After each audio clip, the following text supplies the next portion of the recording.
آج کی اس ویڈیو میں ہم انفجار عظیم یعنی بگ بینگ کے بارے میں بات کریں گے اور اس بات پر بحث کریں گے کہ یہ کائنات کیسے شروع ہوئی، اس کا نقطۂ آغاز کیا تھا۔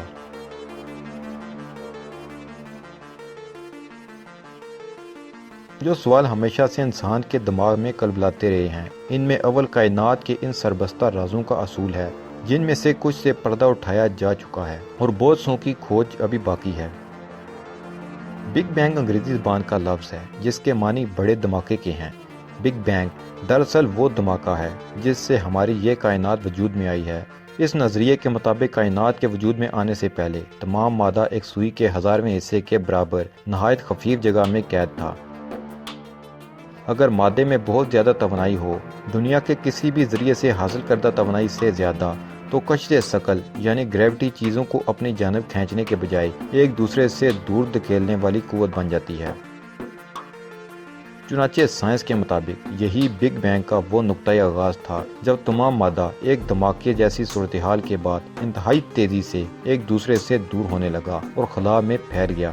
اس وقت اس کی رفتار اس قدر زیادہ ہونے کی وجہ سے کائنات تیزی سے پھیلنے لگی۔ آج اس بگ بینگ یعنی ہماری کائنات کے نقطۂ آغاز کو 13.8 ارب سال ہو چکے ہیں۔ آپ میں سے اکثر لوگ یہ سوچیں گے کہ بھلا کائنات کی عمر کوئی کیسے بتا سکتا ہے؟ انسان کے پاس ایسا کون سا پیمانہ ہے جو اس وسیع کائنات کی عمر ماپ سکے؟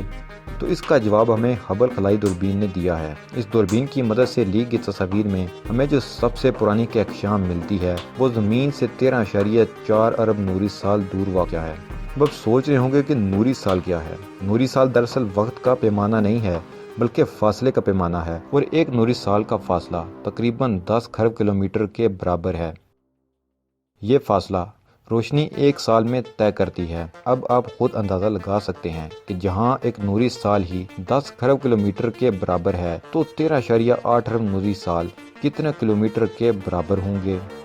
اگر ہم پیمائش کر سکیں کہ کسی دور دراز ستارے یا کہکشاں سے روشنی ہم تک آنے میں کتنے سال لگے ہیں تو ہم اس طرح قدیم سے قدیم تر کہکشاؤں کا پتہ لگا سکتے ہیں۔ اب تک ہم نے جس قدیم ترین کہکشاں کا مشاہدہ کیا ہے وہ چونکہ 13.4 ارب نوری سال کے فاصلے پر واقع ہے، اس لیے ہم کہہ سکتے ہیں کہ کائنات کی عمر اس کے آس پاس ہی بنتی ہے۔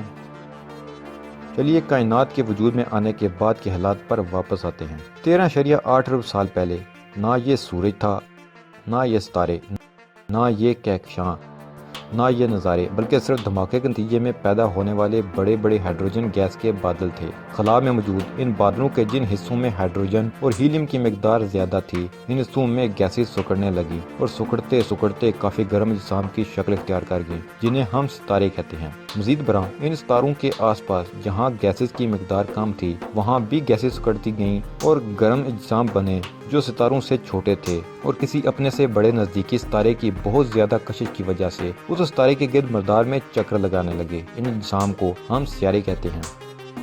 کئی ستارے آپس کی کشش کی وجہ سے جھرمٹ کی شکل اختیار کر گئے۔ اس طرح کہکشائیں وجود میں آئیں۔ ہمارا سورج اور زمین جس کہکشاں میں ہے اس کا نام ملکی وے ہے۔ اس کا نام ملکی وے اس لیے رکھا گیا ہے کیونکہ اس کے بہت سے ستارے سفید نظر آتے ہیں۔ اس کی وجہ سے ایسا معلوم ہوتا ہے جیسے دودھ کی نہر یا راستہ ہو۔ ملکی وے کا اردو ترجمہ ہے دودھ یا راستہ۔ تو ناظرین محترم، آج کی اس ویڈیو میں ہم نے جانا کہ ہماری کائنات کا آغاز کس طرح ہوا اور یہ کس طرح پھیلی اور مسلسل پھیل رہی ہے۔